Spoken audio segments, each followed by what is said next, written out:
Assalamualaikum warahmatullahi wabarakatuh.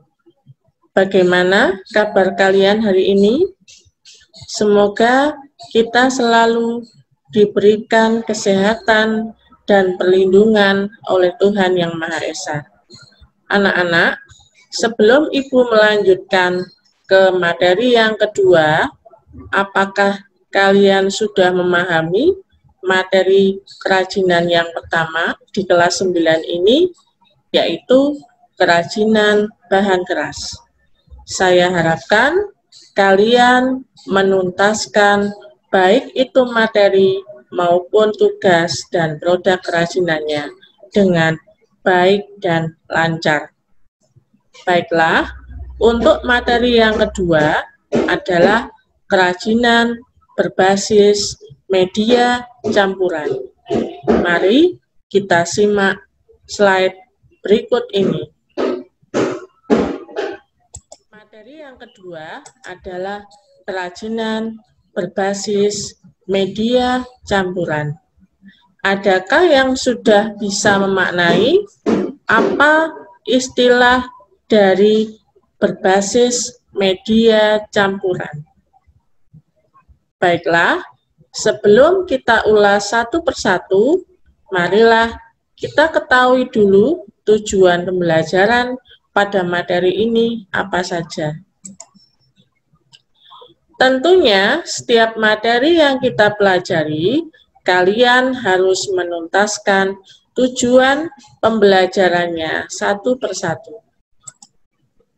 Nah, di sini ada beberapa tujuan pembelajaran yang harus kalian kuasai pada materi yang kedua ini. Yang pertama, kalian mampu mendeskripsikan tentang jenis, sifat, karakter, dan teknik pengolahan dari bahan logam, batu, plastik yang sesuai dengan potensi daerah setempat. Tujuan pembelajaran yang kedua yaitu menentukan teknik pengolahan yang cocok. Tujuan pembelajaran yang berikutnya adalah memilih jenis bahan, logam, batu, plastik yang sesuai. Selanjutnya, memilih teknik pengolahannya, mempresentasikan hasil pemilihan tersebut, menganalisis baik itu prinsip rancangan, prinsip pembuatan, ataupun penyajian produk kerajinan. Dan yang tidak kalah pentingnya, kalian Ibu harapkan dapat merancang kerajinan, membuat produk kerajinan, menyajikan produk kerajinan tersebut, dan menyampaikan atau membuat laporan mengenai proyek yang sudah kalian laksanakan. Nah, secara garis umumnya, tentunya kita harus mengetahui peta konsep dari kerajinan berbasis media campuran. Di sini ada 3 pokok bahasan utama. Yang pertama, prinsipnya seperti apa? Jenis dan karakteristiknya apa saja? Produk dan prosesnya bagaimana? Nah, pada produk dan proses di sini, tentunya kita harus mengurai satu persatu. Yang pertama, yaitu menyederhanakan atau menggayakan bentuk. Nah, yang disederhanakan atau yang digayakan dan merubah bentuknya, ini ada beberapa bahan yang perlu kita ulas, antara lain batu, logam, plastik, kayu, dan keramik. Nah, untuk produk maupun prosesnya, tentunya kita juga harus mengetahui ciri khas atau keunikannya seperti apa, alat bahan yang sesuai apa saja, produk kerajinannya seperti apa, kemasan yang sesuai pada produk kerajinan tersebut yang bagaimana, dan contoh-contoh proyek kerajinan yang bisa kalian laksanakan. Tentunya pada pelaksanaan proyek ini tetap harus mengikuti syarat K3, yaitu keamanan, keselamatan, dan serta kebersihan. Alasan pengrajin ketika membuat kerajinan berbasis media campuran, di sini ada 4 alasan khusus. Yang pertama, kekurangan bahan baku. Seumpama pada produksi skala besar dengan media yang sedikit, tentunya pengrajin tersebut akan memberikan alternatif lain untuk memadupadankan beberapa bahan yang sekiranya bisa dibuat menjadi kerajinan. Nah, di sini adalah alasan khusus sehingga menjadikan kerajinan tersebut bisa dikategorikan sebagai kerajinan berbasis media campuran. Yang kedua adalah menghindari bentuk yang monoton. Maksudnya yang seperti apa? Tentunya kalau kita hanya menggunakan hanya satu bahan, bisa kita lihat atau tampak pada produk kerajinannya itu adalah penampilan yang monoton sehingga memberikan kesan membosankan. Untuk itu, kalau kita buat modifikasi atau ragam dari beberapa bahan, itu akan menjadikan kerajinannya tidak monoton kembali atau berdaya jual yang lebih tinggi. Yang ketiga adalah meningkatkan estetika pada tampilan produk. Tahukah kalian estetika itu yang bagaimana? Estetika itu adalah kata lain dari keindahan. Nah, jadi produk kerajinan yang tampak pada kerajinan berbasis media campuran di sini lebih meningkat karena diperlukan banyak detail-detail khusus sehingga akan meningkatkan pada penampilan produk kerajinan. Yang keempat, terlihat lebih modern. Nah, adapun prinsip perubahan strategis kerajinan berbasis media campuran, di sini ada beberapa hal yang perlu kita kaji atau kita ketahui terdahulu. Yang pertama, bahan-bahan yang digabungkan tidak memiliki reaksi kimia tertentu. Jadi, kalau kita memadupadankan beberapa bahan, tentunya kita harus mengetahui terlebih dahulu karakteristiknya seperti apa.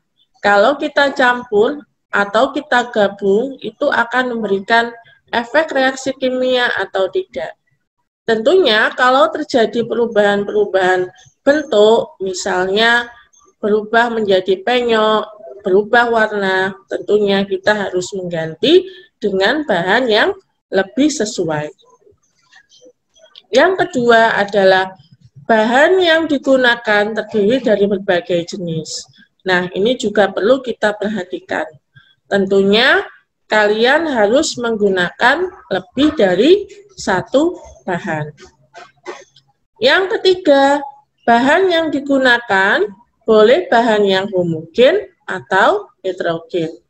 Tahukah kalian homogen itu yang bagaimana?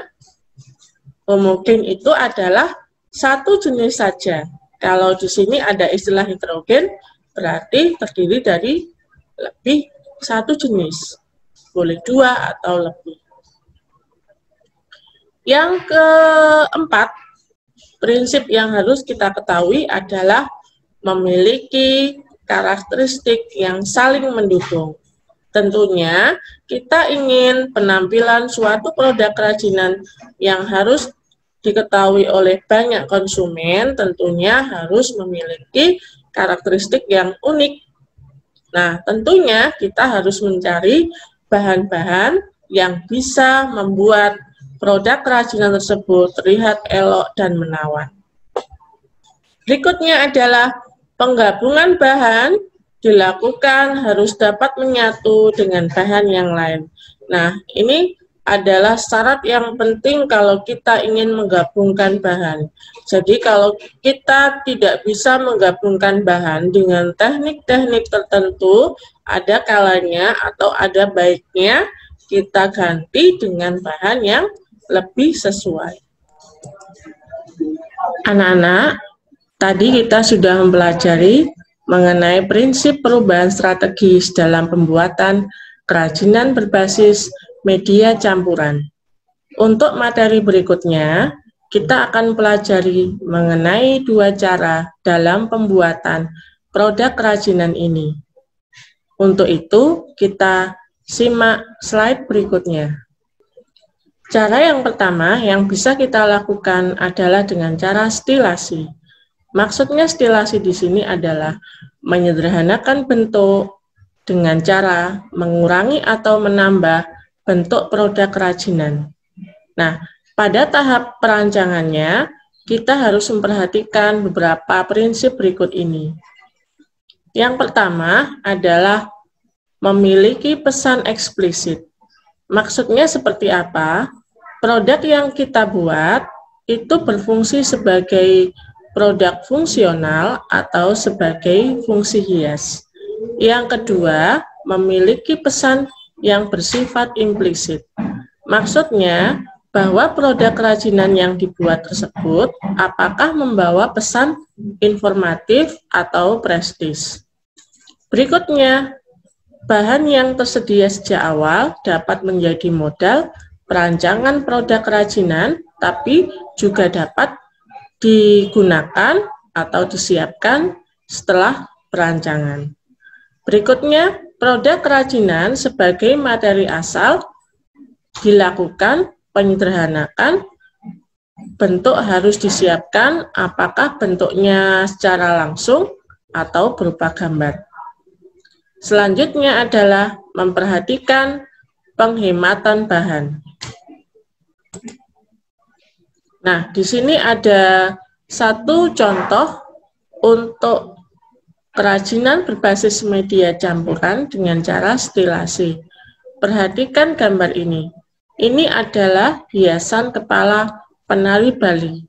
Kemudian disederhanakan menjadi hiasan ruangan sekaligus sebagai kap lampu dengan memadupadankan bahan logam dengan kayu yang disertai sebagai penyangga dengan bahan besi. Contoh yang kedua, ini adalah produk hiasan meja dari kerang. Awalnya hanya kerang seperti ini. Kemudian dimodifikasi, ditambahi aksen dengan bahan logam sehingga dapat berdiri dengan kokoh dan memiliki ragam detail yang lebih menarik. Cara yang kedua, kita bisa melakukan dengan cara deformasi. Maksudnya adalah merubah bentuk produk kerajinan berbasis media campuran. Jadi benar-benar merubah, tidak menambah ataupun mengurangi. Contohnya yang pertama, ini adalah gambar produk kerajinan yang terbuat dari bahan kayu, fungsinya sebagai kursi, tapi bentuknya sudah diubah tidak menyerupai kursi pada kondisi yang sebenarnya. Yang kedua adalah ini berbahan dari keramik, fungsinya sebagai mangkuk, tapi bentuknya sudah diubah pada bagian dekorasinya, sehingga tidak maksimal jika digunakan sebagai mangkuk. Nah, untuk tugas yang pertama, silahkan dikerjakan nanti di portal Office yang sudah Ibu siapkan pada kelas note yang sudah Ibu buatkan, yaitu carilah gambar kerajinan berbasis media campuran sebanyak-banyaknya. Kemudian, bandingkan satu dengan yang lain berdasarkan bentuk, fungsi, hal yang dikurangi atau ditambahi, dan dalam tekniknya seperti apa. Kemudian, tulis jawabanmu di dalam bentuk tabel. Sudah paham untuk tugas yang pertama? Nah, kalau sudah paham dengan tugas yang pertama tadi, silakan dikerjakan. Kemudian kita bisa menyimak slide yang berikutnya, yaitu mengenai kerajinan batu. Tentunya kalian tidak asing dengan bahan batu, atau biasanya kita mengenalnya dengan batu akik atau batu mulia. Nah, biasanya batu-batu ini banyak digunakan sebagai bahan kerajinan, misalnya di Pulau Kalimantan atau di Pulau Jawa. Yang terakhir beberapa tahun yang lalu itu juga sangat digandrungi oleh banyak konsumen. Nah, untuk kuis yang pertama, silakan sebagai nilai tambahan buat kalian untuk materi yang kedua ini. Dari kerajinan batu tadi, coba sebutkan alat, bahan, teknik, contoh produk kerajinan yang berbahan dasar dari batu. Sudah paham dengan kuis yang pertama? Silakan kerjakan dulu pada lembar kertas.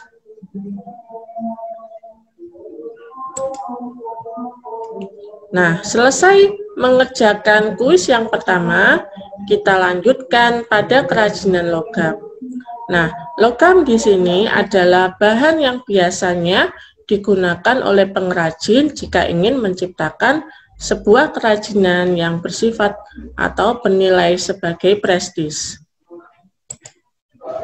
Nah, melanjutkan kuis yang kedua, soalnya sama, silakan kalian tulis dulu alat yang dibutuhkan apa, bahannya apa saja, teknik apa saja yang bisa kita gunakan untuk menciptakan kerajinan dari bahan logam, contoh produknya apa saja.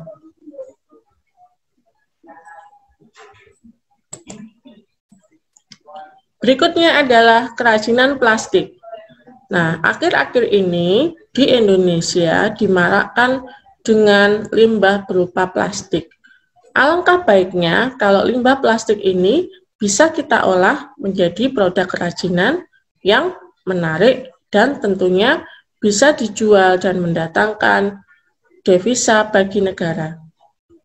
Kita ketahui bahwa sifat plastik itu mudah dibuat, ringan, praktis, dan murah, sehingga kita bisa membuatnya menjadi kerajinan yang mudah. Melanjutkan kuis yang ketiga tadi, silakan tulis alat, bahan, teknik, contoh produk kerajinannya apa saja.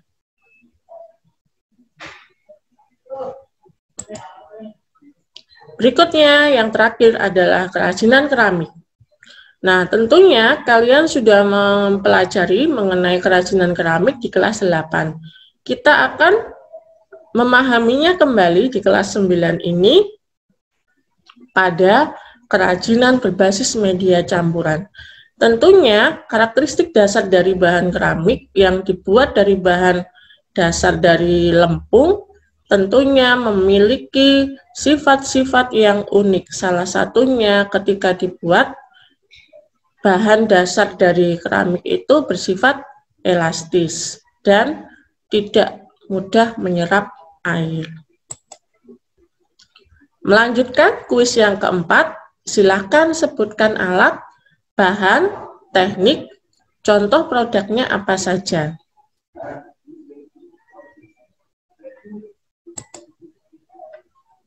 Nah, setelah selesai mengerjakan kuis 1-4 tadi, silakan dilanjutkan mengerjakan tugas 2 yang ada di modul yang nanti Ibu sampaikan kepada kalian, yaitu menganalisis produk kerajinan berbasis media campuran. Di sini ada 4 gambar, semuanya ini adalah contoh kerajinan berbasis media campuran. Silakan kalian beri nama pada masing-masing gambar ini. Boleh kalian beri nama gambar 1, gambar 2, gambar 3, atau 4. Nah, silakan apa yang harus dianalisis di sini. Mulai dari bahan yang digunakan atau dikombinasikan, kemudian muatan nilai yang tampak apa, proses pembuatan, dan pengemasan yang cocok.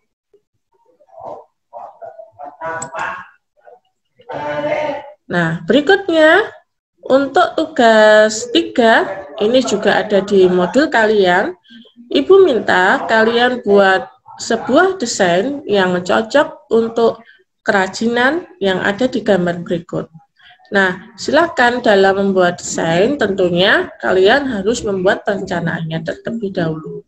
Misalnya judulnya apa, kemudian dilanjut dari identifikasi kebutuhan, alat bahan yang kamu gunakan apa, langkahnya seperti apa, dan desainnya bagaimana. Sudah paham untuk tugas ini?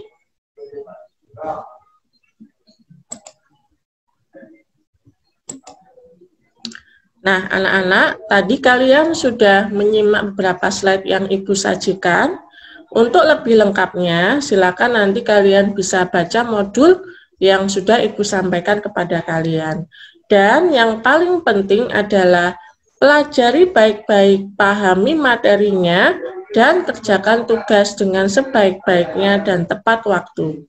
Terima kasih untuk pertemuan kali ini. Apabila ada hal yang ingin kalian tanyakan atau tidak kalian mengerti, boleh kalian menghubungi Bu Dwi via WhatsApp atau Telegram kelas. Mohon maaf apabila banyak kekurangan dalam pembuatan video pembelajaran kali ini.